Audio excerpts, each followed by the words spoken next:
젊은 시절에는 앞으로 나아가는 것만으로도 충분했는데 어느 순간부터는 뒤를 돌아보는 시간이 많아지고 그 안에 쌓인 것들이 발목을 잡는 것 같은 느낌을 받게 됩니다. 이런 고민은 수백 년 전 조선 후기를 살았던 정약용 선생님 역시 마주했던 문제였습니다. 그는 젊은 시절 뛰어난 재능으로 임금의 총애를 받았고 조선을 바꿀 수 있는 힘을 지닌 인물이었습니다. 하지만 그의 인생은 그가 원했던 방향으로 흘러가지 않았습니다. 정치적 몰락과 함께 찾아온 긴 유배 생활, 그리고 돌아올 수 없는 시간들. 정약용은 말년에 이르러서야 비로소 삶에서 무엇을 남기고 무엇을 내려놓아야 하는지를 깨닫게 되었습니다. 오늘은 정약용 선생님의 인생 이야기를 천천히 따라가며 그가 말년에 정리했던 세 가지에 대해 이야기해 보려 합니다. 물건, 인간관계, 그리고 마음속 기대. 이 세 가지를 어떻게 정리하느냐에 따라 말년의 삶이 달라질 수 있다는 것을 정약용의 삶은 조용히 보여주고 있습니다. 정약용은 1762년 경기도 광주에서 태어났습니다. 어린 시절부터 총명했던 그는 22살에 과거에 급제하며 관직 생활을 시작했고 정조 임금의 눈에 들어 개혁의 중심에 서게 되었습니다. 수원 화성을 설계하고 백성을 위한 새로운 제도를 고민하며 조선이라는 나라를 더 나은 곳으로 만들기 위해 밤낮으로 애썼습니다. 그는 자신의 능력을 믿었고 세상이 자신을 필요로 한다고 생각했습니다. 하지만 정조가 갑작스럽게 세상을 떠나고 난 뒤 정약용의 인생은 송두리째 흔들리기 시작했습니다. 천주교와 연루되었다는 이유로 탄압을 받았고 결국 40살이 되던 해에 전라남도 강진으로 유배를 떠나게 되었습니다. 한양에서 강진까지의 거리는 단순히 물리적인 거리만을 의미하지 않았습니다.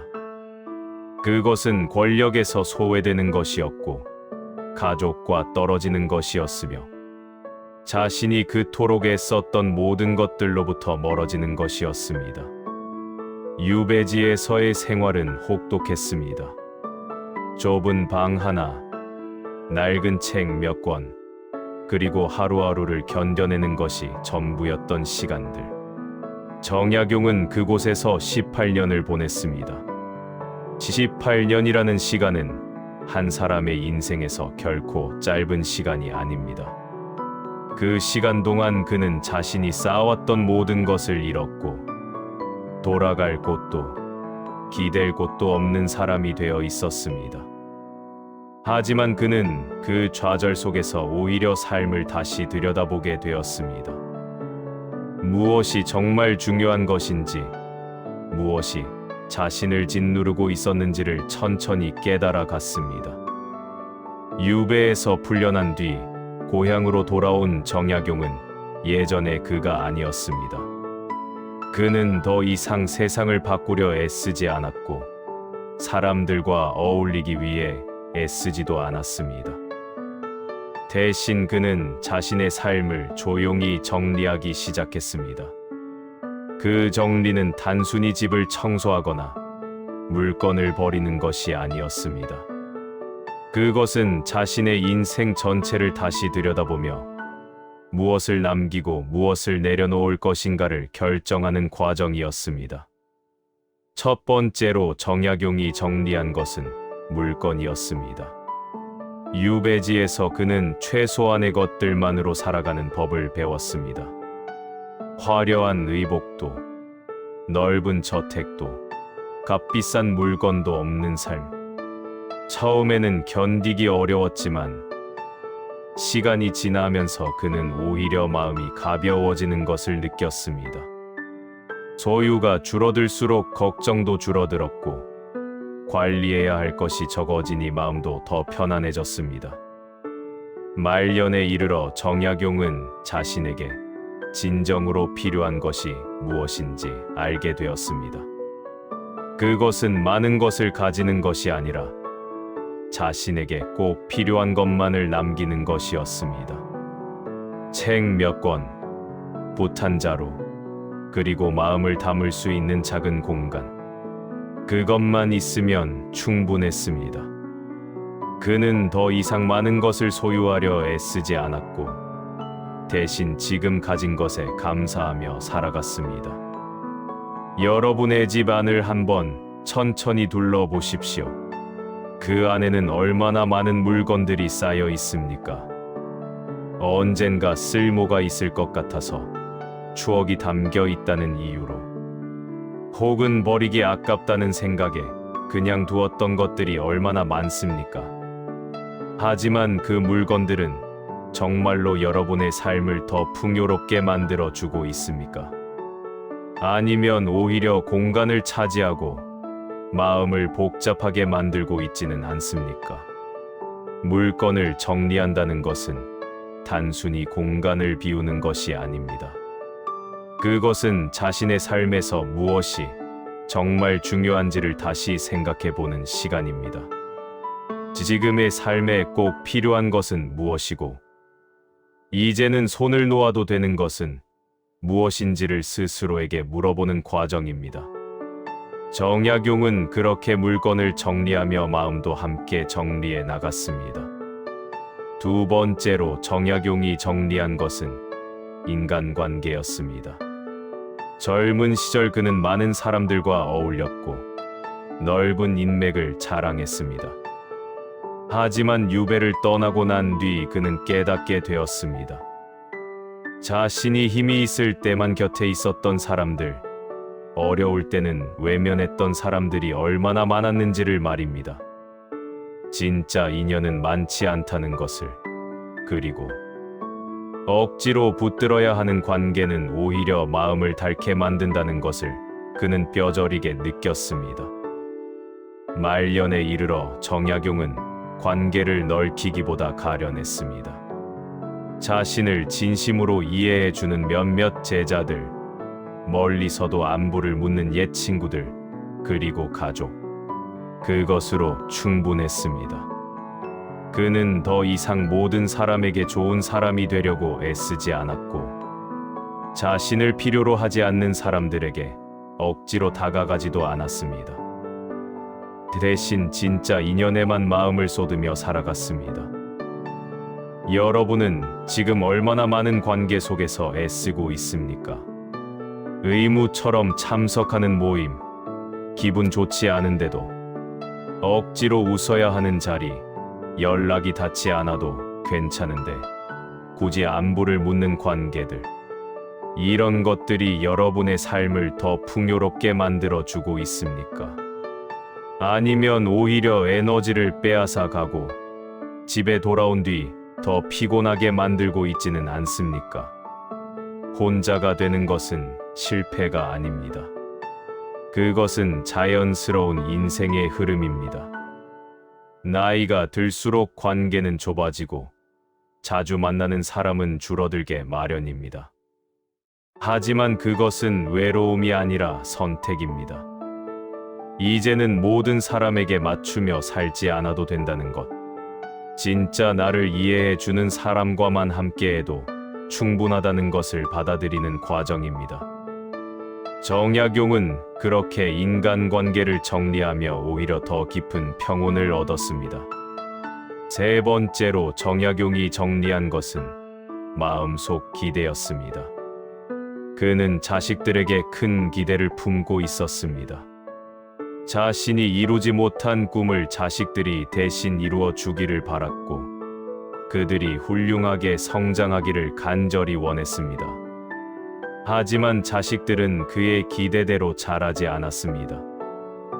어떤 자식은 학문의 뜻이 없었고, 어떤 자식은 세상과 어울리지 못했습니다. 그것은 정약용에게 깊은 실망으로 다가왔고, 그는 오랜 시간 그 실망 속에서 괴로워했습니다. 하지만 말년에 이르러 그는 깨달았습니다. 자식들이 자신의 기대대로 살아야 할 이유는 없다는 것을, 그들에게는 그들만의 삶이 있다는 것을 말입니다. 자신이 품었던 기대는 사랑이 아니라 짐이었고, 그 기대가 자식들을 올가매고 있었다는 것을 늦게나마 알게 되었습니다. 그는 그제야 기대를 내려놓고 자식들을 있는 그대로 받아들이기 시작했습니다. 기대는 타인에게만 품는 것이 아닙니다. 우리는 과거의 자신에게도 기대를 품고 있습니다. 더 잘할 수 있었을 것 같은 순간들, 다른 선택을 했더라면 달라졌을 것 같은 길들.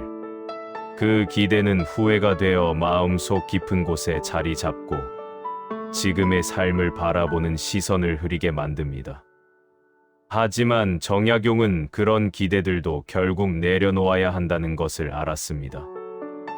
과거는 바꿀 수 없고 그때의 자신은 그때의 최선을 다했을 뿐이라는 것을 말입니다.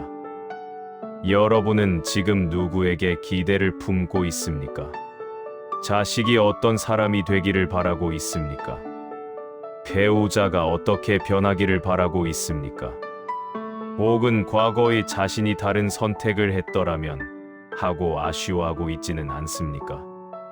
그 기대들은 이루어질 수 없는 것일 수도 있고, 이루어진다 해도 여러분을 행복하게 만들어 주지 못할 수도 있습니다.